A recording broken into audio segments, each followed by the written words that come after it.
E nesse estranhamento todo, misteriosamente, o soldado, o Marco Eli Scherezi, falece de uma infecção. E não sabem explicar ao certo o que aconteceu com ele, colocam que foi uma infecção bacteriana, e aí ele faleceu e não correlacionam com a causa do transporte do dito ser ou qualquer outra coisa. Foi um fato que ocorreu isolado dentro da história toda, só que aí a gente deixa para o imaginário comum, né?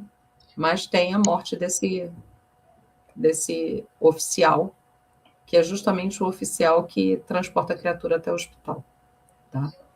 E aí nós temos a justificativa em si da questão, acho que pode passar, deixa eu ver aqui qual é o próximo, da questão desses relatos, porque, segundo a versão oficial, é o contrário, obrigada, é que eu esqueci de inverter, né? Segundo a versão oficial dos fatos, ai, tem que rir disso, gente, o episódio todo de Varginha teria sido um mal entendido. Vocês estão vendo essa fotinho aí, né? Porque, de acordo com o documento, que é o registro mudinho. que vai mostrar do Tribunal Militar e do inquérito policial militar que gerou esse documento, as meninas viram, foi o Mudinho da cidade. Ele era conhecido como Mudinho. Era o Luiz Antônio de Paula, que costumava caminhar pelas ruas e permanecer agachadinho, assim, ó. Ele ficava nessa posição. Então, o dito ser estava nessa posição, né? E o que eles disseram que era um dia de chuva intensa, com granizo, e ele estava ali encostadinho no muro, todo molhado, sujo, fora de um contexto visual, do jeito que está o relato, tá, gente? E que teria causado essa confusão, as meninas realmente se assustaram, então, assim, as três viram coisa, as três. Essa Num ser. Essa é a versão tupiniquim do balão meteorológico. Balão meteorológico, exatamente. Né? E fotografias, aí aquele negócio, pasmem, vamos fazer cara de paisagem, faz a egípcia. Fotografias do Mudinho foram anexadas a um relatório militar, gente. Essa foto está no relatório policial militar. Exatamente. E essa possibilidade chegou, agora pasmem mais ainda, mas aí, com todo respeito, né, a tudo, também essa possibilidade foi levantada. Olha, Julie, isso é apenas um detalhe, Ju. Isso é só um detalhezinho quase inútil, assim. Isso aí é outra coisa, né? E aí, essa possibilidade chegou a ser considerada até por ufólogos que depois vão falar sobre, vão inclusive publicar livros, que é o Vittorio Pacatini e o próprio Birajara Rodrigues, que é um ufólogo famoso que nós temos aí, né? E que visitam, na época, os familiares do Mudinho e acabam descartando a possibilidade, porque eles vão lá para constatar, isso é dito da ufologia desse jeitinho, né? Mata a cobra e mostra o pau, então eles foram lá para testar, para ver o que era, como é que era a história, quando ouvem. E aí, é isso que a Ju falou, o Mudinho não estava nem próximo de onde era o dito aparecimento, né? E eles descartam essa versão e vão atrás de outras testemunhas, né, entrevistando, do jeito que a gente faz, né, buscadores de informação, para saber o que outras pessoas podem falar sobre esse relato, e é aí que começam a juntar todos esses fatos acontecidos e narrados, que fiz esse resumo rápido para vocês, mas ainda segundo, aí vem, né, lá o inquérito militar, a movimentação incomum desses ditos veículos militares que foi observada teria relação apenas com atividades de rotina e movimentação que são diárias, sabe? Não teve vínculo nenhum com nenhum tipo de captura, são movimentações que eles fazem e o itinerário também é aquele ali, então tá tudo certo, né? E aí, volta uma para mostrar para vocês, o registro está aí, inclusive tem PDF, para quem se interessar em ver, cerca de 300 páginas, eles anexam tudo, eu dei uma olhada nisso ontem, eles anexam tudo que vocês podem imaginar, tudo. Então, assim, não dá para ter pachorra, são vários volumes, aí você tem reportagem de jornal, tem de tudo ali dentro, tá? O inquérito já está disponível na internet, se vocês colocarem, vocês vão conseguir achar fácil, né? Uhum. E aí nós vamos para os desdobramentos, né? Porque a partir desse relato e dessa busca, primeiramente desses dois pesquisadores, desses dois ufólogos, tanto o Pacatini quanto o Birajara, a coisa começa a se desdobrar de uma forma mais intensa.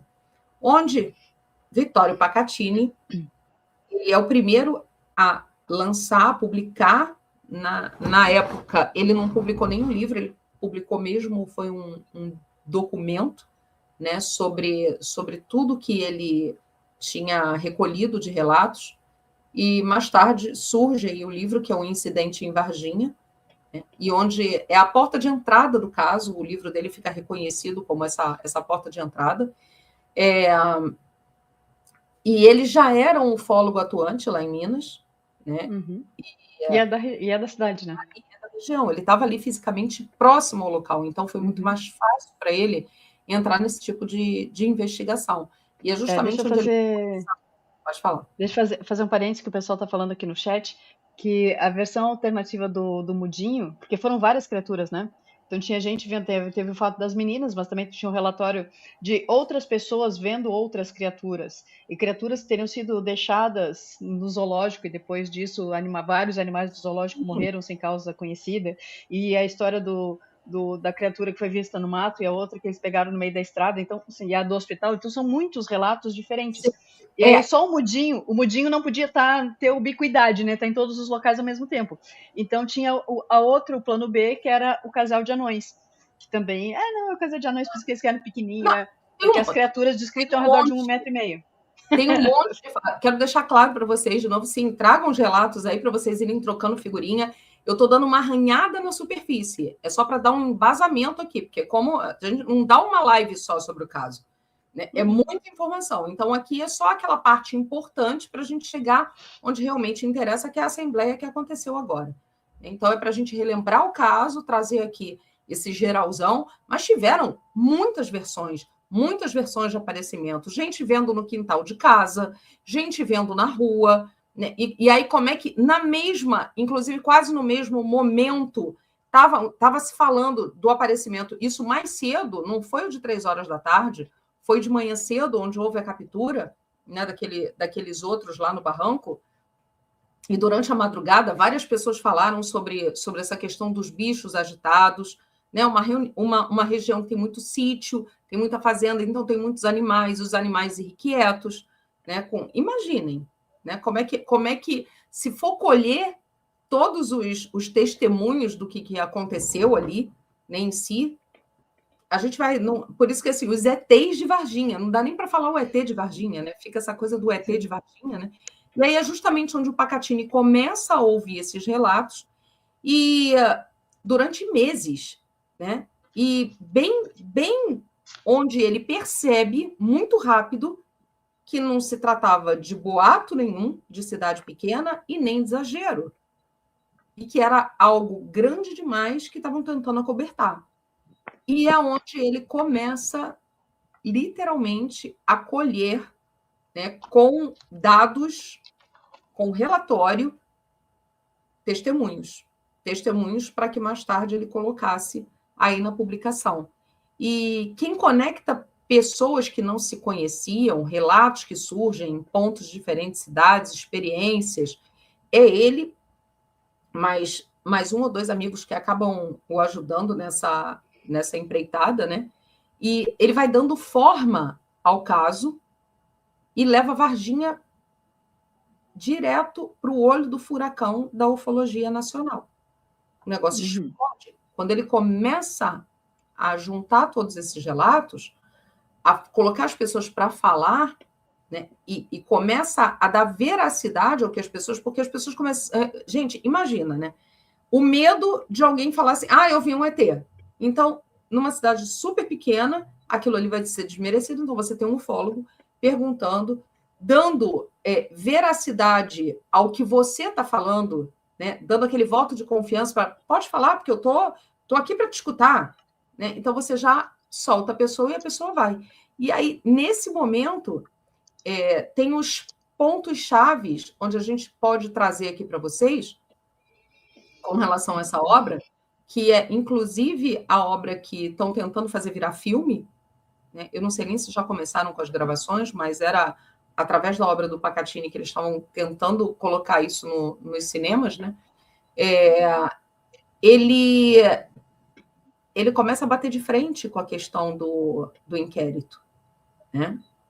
E aí vocês já viram, né? Quando a gente começa... Até eu tenho que fazer um ressalto aqui, porque assim, realmente o que a gente tem de informações quentes de Varginha foram obtidas pelo trabalho inicial do Pacatini e logo em seguida com o Birajara também, que é quem vai fazer o trabalho com ele, justamente pela proximidade, por ser alguém que está no local quando as coisas estão acontecendo.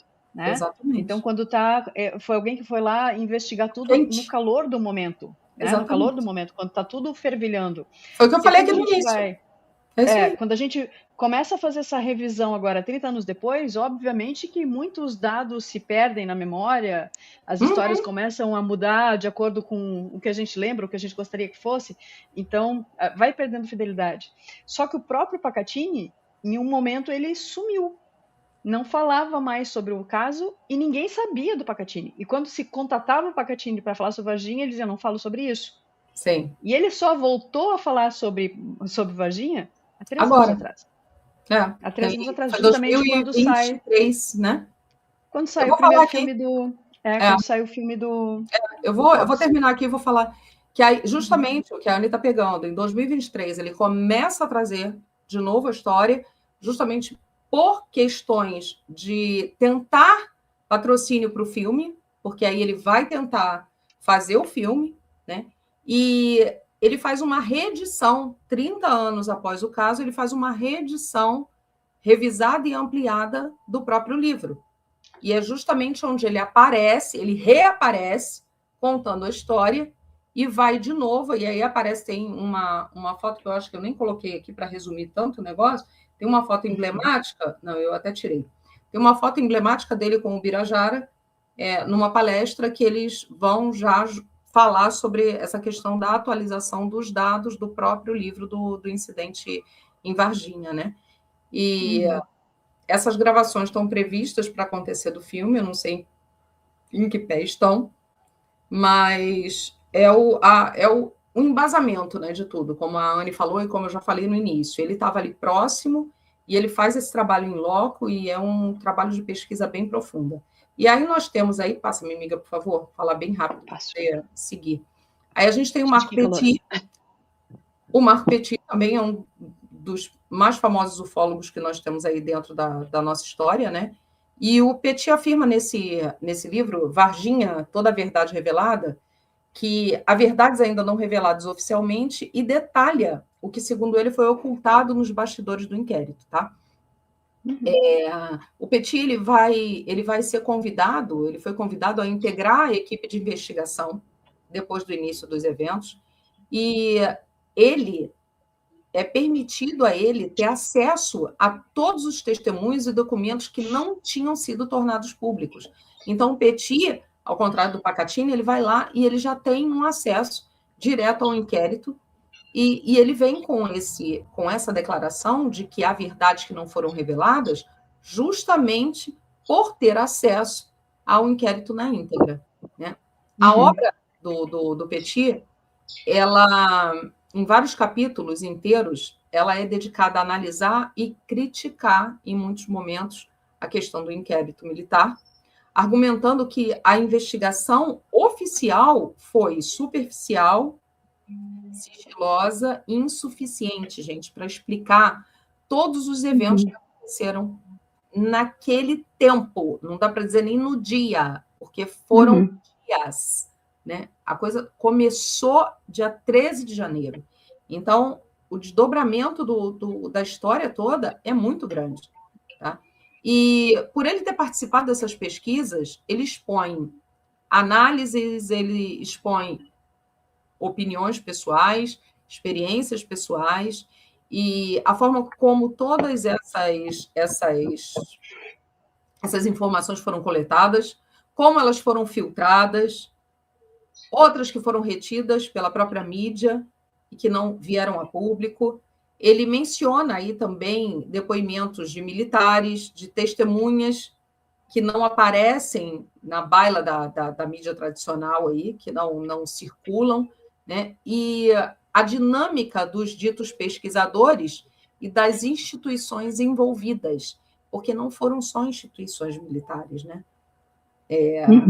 Segundo relatos, eles foram parar na Unicamp, então a gente já fica aí com essa polêmica. E ele acaba criticando aí o sigilo de uma forma muito veemente. E o que causa estranheza é que também, num determinado momento, ele, tchum, se cala. Oi? Então. Aí a gente fica, tá, ok. Foi um, foram dois, né? E a coisa arrefece e fica só naquela história folclórica, que vira quase que uma história folclórica, chacota pra caramba com a coisa do ET de Varginha, porque é isso que foi, né?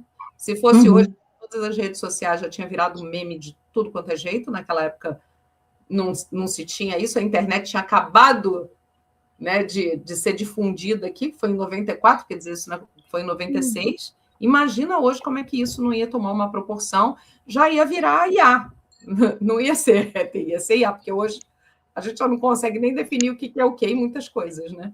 Sim, com certeza.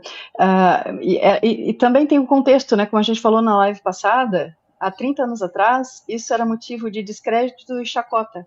Hoje o tema está na baila, hoje isso está sendo falado, hoje isso vira um tema de interesse, até por conta da revelação, que vai ser inevitável, mas que a gente está vendo, né, como parte desse disclosure controlado, né, que a gente falou na semana passada também. Isso aí, para passar a palavra para a Anne, a gente vai para o Birajara, não poderia deixar de falar, o Birajara Rodrigues e as visões dele, né? O Birajara, para quem não sabe, gente, apresentar para vocês muito rápido, tá? O Birajara está aí, hoje já é um senhor, ele nasce em 55, ele é advogado, ele é professor, é um estudioso, é escritor, ufólogo, né? É um dos mais famosos pesquisadores brasileiros ligados também ao estudo, ao fato de Varginha, né? E não só o fato de Varginha, como a casos ufológicos que nós temos aqui no país. E ele também é representante lá em Minas da MUFON. A MUFON é a Mutual, para quem não sabe, Mutual UFO Network. Tá? É uma das entidades mais famosas que nós temos aí da ufologia. E ele também, da mesma forma que o Petit e que o Pacatini, ele ouve vários depoimentos de testemunhas e desde o dia seguinte, tá? Então, esse pessoal da ufologia chega lá feito The Flash, feito um raio e vai, porque você imagina um caso desse aqui no Brasil, foi todo mundo, né? E ele entrevista o Birajara, ele consegue entrevistar as três meninas, as três moças, né? E logo de primeira, ele dá uma declaração de que ele estava convicto de que elas viram alguma coisa e que ele não sabia dizer ainda o que era. Mas a convicção dele com relação às meninas terem visto algum ser esquisito, né? E ele ganha destaque nacional porque ele é um dos primeiros a organizar todas as informações. Tá? Assim como o Pacatini, o Petit, ele vem com toda essa organização e ele tem voz dentro da comunidade, que ele já é um pesquisador conhecido, renomado, né? E só que estranhamente, depois de um tempo, o Birajara ele passa a adotar uma postura mais cética e crítica sobre o caso, sobre a interpretação de todo o caso. E aí fica aqui, a gente só dá o relato, né? E aí ele começa a defender uma análise que é baseada nas evidências do próprio inquérito e começa a questionar muitas das conclusões que ele mesmo tinha chegado. Aquela mudança conveniente de ideia. E é interessante porque, num determinado momento, ele traz com bastante firmeza a questão do hospital, que depois ele se cala, e ali, dentro das investigações que ele faz na época, ele coloca, e ele chega a verbalizar isso publicamente, de que houve sim entrada de material biológico fora do padrão, bem assim, né? E o adoecimento e morte de um militar envolvido, que a gente traz aí o Marcos, né, não seriam coincidência, mas consequência do contato direto com esse organismo desconhecido, com a criatura, com o ser, né? E o mais interessante nessa postura do Birajara, gente, é que ele nunca tentou fechar o caso com uma narrativa definida, do tipo, era isso ou aquilo. Ele deixa sempre no ar, sabe? O que ele dizia sempre era algo assim, a gente não sabe exatamente de onde vinha, mas está investigando, parece que não era humano, mas também não, assim, a gente não pode jogar para o comum, em cima do muro da coisa, tá? E ele acaba defendendo. Pois é, né? E ele defende o silêncio de versões contraditórias, aí depois ele toma uma postura realmente muito estranha sobre o caso. Tá? E para eu passar para a Anne, eu vou largar uma pergunta para vocês. Por que Varginha volta agora? Eu vou falar e vocês vão tirar as conclusões de vocês. Tá? Eu fiquei pensando nisso e eu respondi. Porque a pergunta central que a gente faz é o quê? Não é apenas o que aconteceu em Varginha, mas o porquê aconteceu. E por que de exatamente agora, nesse momento em que o mundo, o planeta, começa a tratar oficialmente o caso dos fenômenos anômalos, dos UAPs, deixando para trás décadas e décadas de silêncio oficial, não um silêncio popular que nunca houve, mas um silêncio oficial e ridicularização. Por que logo agora, né, a audiência que a gente traz aqui para vocês, e a Anne vai puxar, ela não abre só Varginha, ela não reabre Varginha como uma confirmação definitiva, mas sim como um marco histórico justamente para se interconectar a tudo isso que está acontecendo no planeta. É um episódio brasileiro, muito importante, o que a gente fala, o nosso Roosevelt aqui, e que revela como é que a gente lida com isso. Né? Como é que é o ponto do ridículo. Como a Anne falou, o balão meteorológico que vira o ser agachadinho no muro. Né? E as pessoas aceitam. Assim como a gente tem lá no 9/11, né, umas coisas absurdas, né? E as pessoas vão aceitando. Sabe aquela questão da repetição que entra na mente, né? E aquela coisa não questiona, ouve, a mídia traz, é uma verdade inquestionável, e aquilo fica nessa coisa. Então, em meio a todo esse cenário global do disclosure, que não fala de crença, mas sim de transparência, Varginha vem para ser lembrada porque está cheia de pergunta. E é nesse ponto, entre o que foi explicado e o que permanece em aberto, é que a análise ganha essa profundidade. Então, passo a palavra para minha irmã aqui, ela segue o caminho com vamos desclassificar esse troço.